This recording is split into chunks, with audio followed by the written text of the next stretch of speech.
سلام به همگی، من تنازم و امروز میخوایم ویدیوی تیپ 5 رو با هم ببینیم.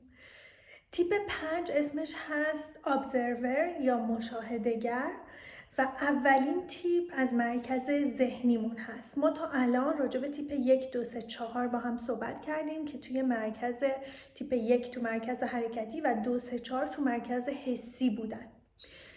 و اگر نگاه کنین روی دیاگرام اینیاگرام ما یک جهش بزرگ از تیپ 4 به تیپ 5 خواهیم داشت که تمام اینا با معنی هست، یعنی بر حسب اتفاق روی این دیاگرام این فاصله به وجود نیومده و علتش این هستش که خیلی سخته که ما بتونیم احساس رو با منطق و ذهن بتونیم تعادل ایجاد کنیم و بتونیم هر دو رو همزمان داشته باشیم. برای همینه که بین مرکز حسی و ذهنی یک جهش خواهیم داشت. خب حالا اگه بخوایم تیپ 5 رو تعریف کنیم، یه ایده کلی، تیپ 5 آدمایی هستن که تو مدرسه ریاضی، فیزیک، شیمیشون 20، ورزش 0. یعنی تو کارهای عملی ضعیفن ولی تو کارهای تئوری بسیار قویان. خب و یه تصویر دیگه اگه بخوایم داشته باشیم یکم نامهربونتر، این استادای خیلی حوصله سربر دانشگاه، خیلی بورینگن، حرف میزنن بعد اصلا نمیفهمید چی میخوام بگم، به کجا میخوام برسن. یه سوال ازشون میکنی انقدر میچرخونه، بعد اصلا خلاصه ترم بعد جوابشو به شما میده. و یه حالت آدمایی هن که درونگران، توی دنیای خودشونن، خیلی ذهنی هن. میدونین تیپ 5 میشه گفت از بیرون بین تیپ تو مرکز ذهنی بین تیپ 5 و 6 و 7 ذهنی ترین تیپه. یعنی کاملا شما یه تیپ 5 رو ببینین میگین این تو مرکز ذهنیه به چند دلیل.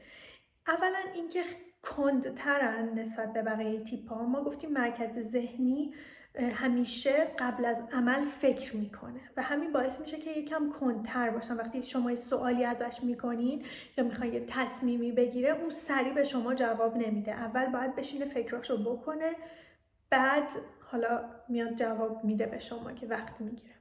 احساس اولیش هست ترس. ترس برای تیپ 5 اینطور تعریف میشه: ترس اون از نداشتن اطلاعات کافی، بی مصرف و مفید نبودنه. خب پس در حقیقت نیاز اصلی این تیپ که مقابلش قرار میگیره نیاز به کسب دانش و اطلاعات. در حقیقت هویت تیپ 5 وابسته است به اطلاعاتش. به عنوان مثال تو تیپ 3 گفتیم تیپ 3 خودش رو با دستاورداش تعریف میکنه، تیپ 5 با اطلاعاتش. یعنی زندگی اون وابسته هست به دانسته هاش. برای همینه که به عنوان مثال تیپ 5 خیلی روی کتاباشون حساسن. یه جورایی میگیم خسیسن، مثلا دوست نداره قرض بده، یعنی خیلی حساسه اگه گم شه. یه عالمه کتاب دارن و براشون یک فضای آرامش بخش کتابخونه است. عاشق کتابخونن. در حقیقت تیپ 5 همواره در حال کسب اطلاعاته و فکر میکنه که هیچ وقت کافی نیست و همیشه یه کتاب دیگه هست که بخونه، همیشه یه چیزی هست که بخواد یاد بگیره و وقت کم میاره برای اینکه همه اینا رو بخواد انجام بده. یه تیپ 5 یه عالمه کتاب بغل تختش هست، کتابای نصف خونده، کتابای ناتموم، یه ویتینگ لیست برای کتابایی که قراره بخونه و کلن عاشق، تو غرق دنیای خودشونن، غرق دنیای درونی خودشونن و کلن آدمای درونگرایین. یکی از مشکلات تیپ 5 اینه که تو ارتباطات خیلی قوی نیست. اگر میخواین تیپ 5 اطرافتون رو پیدا کنین، وقتی توی جمعی هستین ببینین کی اون گوشه نشسته و داره نگاه میکنه، کم حرف میزنه، خیلی کم حرفن، یعنی اصلا کلا سایلنتن. البته بهتون بگم یه تیپ 5 یه اکستریمی دارن بین ساکت بودن و نان استاپ صحبت کردن. ساکتن دارن گوش میدن، اطلاعات رو جذب میکنن و یاد میگیرن که اکثرا توی این مود هستن. ولی وقتی روی اون مود میافتن که صحبت کنن نمیتونی دیگه ساکتشون کنی. و یه نکته جالب اینه که انقدر دیسکانکتن و با دنیای بیرون، اینکه اگه ببینه تو داری به ساعتت نگاه میکنی، خدا نکنه تیپ 3 جلوش باشه که کلی هم کار داره انجام بده یا وقت نداری یا از قیافت معلومه که با جون حوصله‌ام سر رفت، اصلا اینو نمیگیره، اصلا انگار نه انگار صحبتاش ادامه میده. فکر کنم هممون یه استاد اینطوری داشتیم. تیپ 5 معمولا عینکی‌ان، چون میتونم بگم بیشترین بخش بدنشون که کار میکنه چشماشونه. همیشه در حال مشاهده‌ان، یعنی خیلی انرژی از چشماشون میاد. تیپ 5 اصطلاحاً میگیم گیرنده اطلاعاتن و در اطلاعات دادن خسیسن، یعنی دوست ندارن اطلاعات بدن. شما اگه ازشون سوال کنی خیلی بهتون دوست نداره اطلاعات بده، دوست داره برای خودش نگه داره.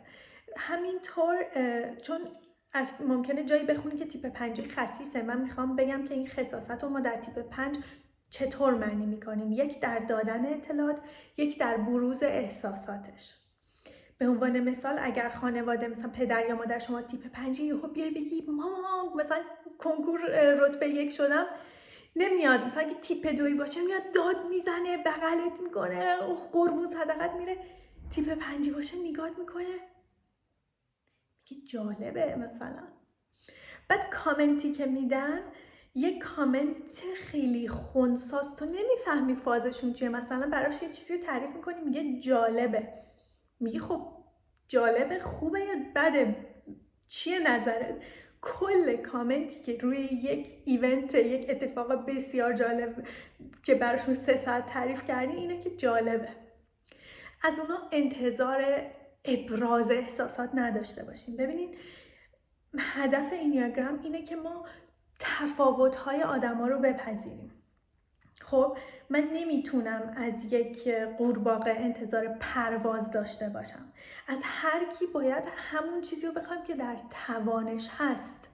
تو نمیتونی بری به یه تیپ 5 بگی وای تو چرا مثلا احساساتتو بروز نمیدی، چرا اینقدر همش مثلا حالت خطی و یک نواخت داری. خب بابا جون اون اینجوریه، اون حالش اینجوریه. به یه تیپ 7 هم نمیتونی بگی بابا آروم باش ساکت چقدر شلوغ میکنی، اون حالش اینجوریه، اون هایپره مثلا تیپ 7. خب پس در حقیقت ما میخوایم با این مسائل آشنا شیم که بتونیم اونا رو راحت تر بپذیریم. حالا یه نکته جالب اینه که توی روابط کاپل ها معمولا میگن opposite attracts، یعنی ما جذب کسایی میشیم که مخالف ما. یکی از زوجهای خیلی زیاد که پیدا میکنیم زوج تیپ 2 و 5 هستن. تیپ 5 گیرنده است، وسواس گیرندگی داره، گرفتن اطلاعات، و تیپ 2 دهنده است، اکستریم دهنده، هی میخواد سرویس بده خودشو فراموش میکنه، هی میخواد دهنده است. و این دوتا خیلی جذب هم میشن. این دوتا تیپ قطعا مشکلاتشون رو خواهند داشت. تمام تیپا نقاط مثبت دارن. توی زوج، توی بخش اینیاگرام و ازدواج و روابط ما راجع به مسئله صحبت میکنیم. نقاط مثبت دارن، نقاط منفی هم دارن. حالا به عنوان مثال تو تیپ 2 و 5 اینطوریه که تیپ 2 دوست داره آدم دعوت کنه، برن بیرون، خیلی اجتماعی، روابط براش مهمه. تیپ 5 دوست داره تنها باشه، حضور در جمع از تیپ 5 انرژی میگیره، اونو خسته میکنه. یعنی فکر نکنین اگه یه مهمونی برین خستگی تیپ 5 در میره، نه، اون خسته تر میشه و نیاز داره یک تایمی رو تنها باشه تا دوباره انرژیشو پیدا کنه. و توی روابط صمیمی خیلی سخت بلدن تیپ 5 احساساتشون رو بروز بدن. اگر شما پارتنرتون تیپ 5 هست، از اون انتظار نداشته باشین که بتونه احساساتش رو بیان کنه یا بیاد به شما بگه دوستتون دارم. نمیتونه. این چیزا براش سخته. تیپ 5 ها تو دنیای درونی خودشون زندگی میکنن، غرق در افکار خودشون هستن. افکار خودشون رو جذابتر از چیزایی که بیرون میگذره پیدا میکنن و کلن یه تیپ 5 بین اینکه بره بیرون مهمونی و آدم ببینه و اینکه بمونه خونه و اون کاری که دوست داره رو بکنه، بمونه خونه و تنها مخصوصا باشه، بهش بیشتر انرژی میده تا اینکه بره توی جمعی شلوغ. و یه نکته جالب راجع به تیپ 5 اینه که وقتی که توی جمع هستن معمولا نقطه‌ای رو انتخاب میکنن که گوشه باشه و دورترین حالت نسبت به مرکز، به 2 دلیل. یکی اینکه اصلا دوست ندارن خودشون سنتر آف اتنشن باشن و 2 اینکه وقتی که به عنوان مثال انتهای سالن یا کلاس میشینن، میتونن به همه چیز نظارت کنن. وقتی یه گوشن میتونن همه رو نظارت کنن و اونا عاشق ابزرو کردن، مشاهده کردن و یاد گرفتنن. تیپ 5 بودا میگیم تیپ 5، میگن جیزس یا مسیح تیپ 2 و خیلی بامزه است به خاطر اینکه بودا معمولا یکی که نشسته و لباس تنشه، یه عالمه لایه رو بدنشه و در سکوت و تنهایی.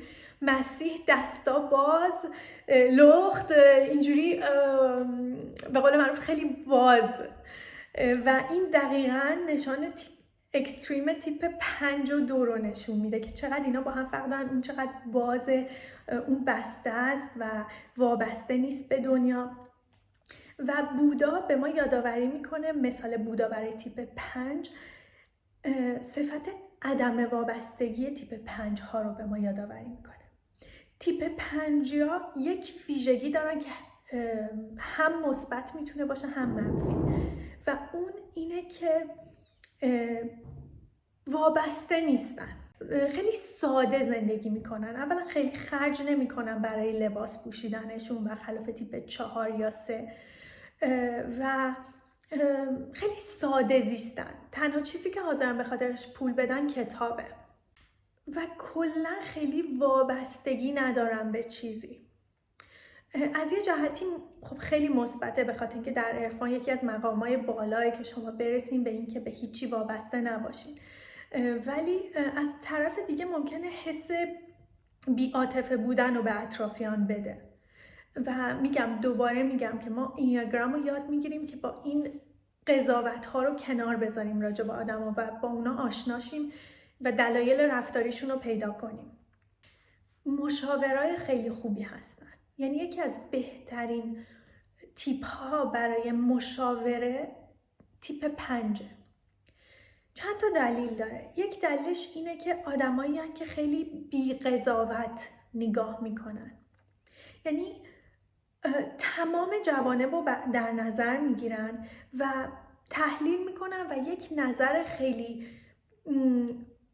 ابجکتیو میدن، یه نظر درست میدن که تحت تاثیر این که حالا این بچه‌مه، اون پدرمه، حالا یکم بیشتر هوا اینو داشته باشم نیست.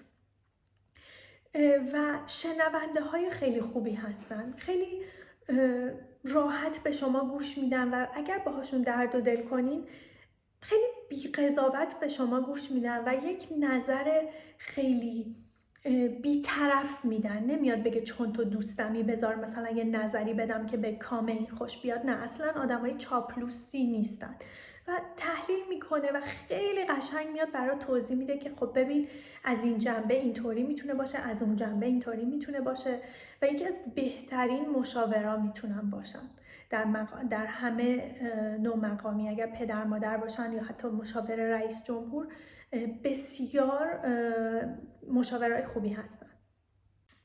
از شخصیت‌های معروف میشه بیل گیتس رو گفت که باز هم یه داکیومنتری راجع به بیل گیتس دیدم و فوق‌العاده است. اگر میخواین تیپ 5 رو یاد بگیرین این داکیومنتری رو ببینین. و جالبه که صورتش هم دقیقاً تیپ 5 رو ریپریزنت میکنه. آدمایی که عینکی هن و صورتهای نسبتاً تختی دارن، خیلی بالا پایین نداره و جالبه دقیقاً صورتهاشون شخصیتشون رو ریپریزنت میکنه، این شخصیت خطی. و یه نکته که من بهش توجه کردم اینه که تیپ 5 صورتشون دیرتر پیر میشه و جالبه انقدر اکسپرشن ندارن، اکسپرشن های صورت ندارن، اینجوری نمیکنه که از صورتش کار بکشه. در حقیقت خیلی صورتش صاف و بهتر از تیپای دیگه میمونه چون خیلی کار کلن از بدنشون نمیکشن. و همونطور که اولش گفتیم تیپ 5 تو کارهای عملی ضعیفن، یعنی اون بچه‌هایی بودن که ریاضی فیزیک 20 و ورزش افتضاح بودن. خب یاد راس تو سریال فرندز میافتم، یه همچین شخصیتی بیشتر تو تئوری هن.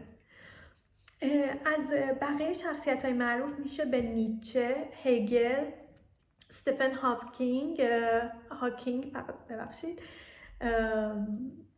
و میدونی خیلی آلبرت اینشتین، خیلی دانشمند، فیلسوف توی این تیپا زیاده.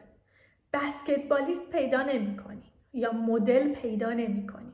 ببینید تیپ 5 از اینکه مرکز توجه باشه بیزاره و دلیل اینکه توی کلاس یا هر جا میره گوشه میشینه اینه که توی مرکز یا جلو، اون صندلی‌های جلو انرژی زیاده، نگاه ها اونجاست، میره یه گوشه با آرزوی اینکه هیچکی اسمشو نپرسه، ازش سوال نکنه، راحت بذارن ریلکس. تیپ 5 نگاه کنه، یاد بگیره، راحت باشه. کلا دوست نداره که با دیگران صحبت کنه از ترس اینه که اونا بخوان ازش سوال کنن و اون بخواد اطلاعات بده، حالا راجع به زندگیشه، راجع به هر چی هست، کلا دوست نداره. و جالبه که تیپ 5 یه حالت پوکر فیس دارن. خب یعنی کلا از صورتشون نمیتونی بفهمی در درونشون چی میگذره، یک حالت مرموز، دوست داری کشفشون کنی، بگی این آدمه مثلا به چی فکر میکنه، چجوریه. و کلا آدمای پیچیده‌ای هستن و دنیای ذهنیشون بسیار جذابتر و رنگین‌تر از بیرون هست. عاشق اینن که تنها باشن و غرقشن تو دنیای افکارشون. یه نکته دیگه راجع به تیپ 5 اینه که اونا آدمای بسیار آوانگارد و نوآورین، یعنی ذهنشون انقدر پیچیده است، مثل عامه آدما نیست، انگار یه لول بالاتر نگاه میکنن، فکر میکنن، تحلیل میکنن و انقدر مطالعه میکنن، همیشه یک اطلاعات بروزتر و جذابتری دارن، ایده های نوتری دارن و کلا چرایی و چگونگی اتفاقای اطراف براشون مهمه. خیلی مثل حالت دانشمندا به یه چیزی نگاه میکنن، چرا این میافته، چرا این تو این دما اینجوری میشه، خیلی تحلیل میکنن، بی تفاوت نیستن. به عنوان مثال میتونه مثلا 2 روز وقت بذاره یه آزمایش، مثلا اگر بچه‌تون تیپ 5 شاید از این حرکت ها زده باشه، مثلا بره یه دونه رو بکاره، بعد هر روز نگاه کنه رشدش و اونو زیر نظر بگیره، یه ذره بین بگیره، یه کرمو تو حیات دنبال کنه، کارای اینجوری. البته تو جامعه مدرن بیشتر میتونیم بگیم بچهای تیپ 5 شبیه کسایی هستن که با لپتاپشون یا هرچی که هست، یه آیپدشون یه گوشه میشینن و منزویان، کنارگیرن، دوست ندارن برن تو کوچه بازی کنن. حالا الان که کسی تو کوچه بازی نمیکنه، ولی بازی‌های عملی کنن و ترجیح میدن با خودشون باشن. کلا تیپ 5 عاشق کامپیوترن، یعنی اگر اونا رو با کامپیوترشون تنها بذاری به هیچی دیگه احتیاج ندارن. در حقیقت با کامپیوتر ازدواج میکنن، اون براشون همه چی هست، به چیز دیگه احتیاج ندارن.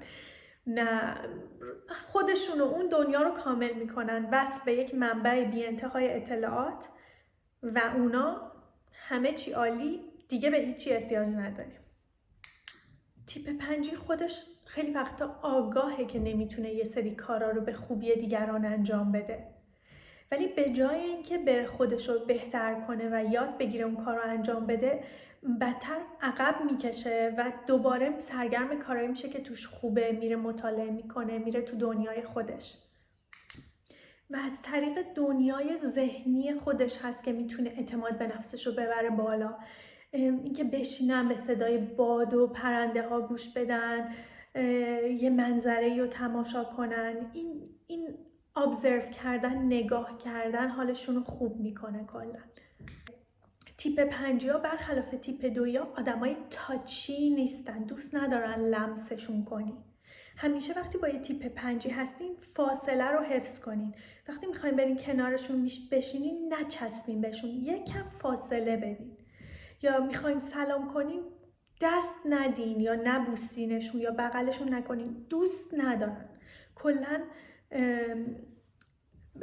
دوست ندارن از این محیط پرایوسیشون و از اون دایره‌ای که دور خودشون هست عبور کنن یا کسی عبور کنه، یعنی براشون انرژی بره. ولی اگر تیپ 5 هستین، خب ما یاد میگیریم که تیپ 5 رو کمتر آزار بدیم، ولی خود تیپ 5 هم باید رو خودشون کار کنن همزمان. و اون چیه؟ یه مثال جالب اینه که یک خانم تیپ 5 همچین چالنجی رو برای خودش گذاشت و رفت ماساژور شد. فکر کنم با تعریف تیپ 5 متوجه شین که چقدر میتونه این کار برای یک تیپ 5 سخت باشه. اول اینکه کار فیزیکی هست، قرار نیست کتاب بنویسی یا به چیزی فکر کنی، چیزی کشف کنی، کار فیزیکی و دستیه. 2، با دستت بدن خودت باید بدن یکی از جاهای خیلی زونای شخصی یه آدم رو تاچ کنی و دست بزنی، نوازش کنی و توی یک ساعت توی همچین محیطی بمونی. و به نظر من این فوق‌العاده است همچین چالنجی برای یه تیپ 5 یا اینکه شروع کنه یک ورزشی رو کنه، اینکه خودشونو بندازن توی یه کار عملی. خب الان یه ایده کلی از تیپ 5 داریم و من حال خوب و حال بد تیپ 5 رو برای شما مثال میزنم. ببینید این تیپ 5 که توضیح دادیم وقتی حالش خوبه ویژگی های مثبت تیپ 8 رو میگیره.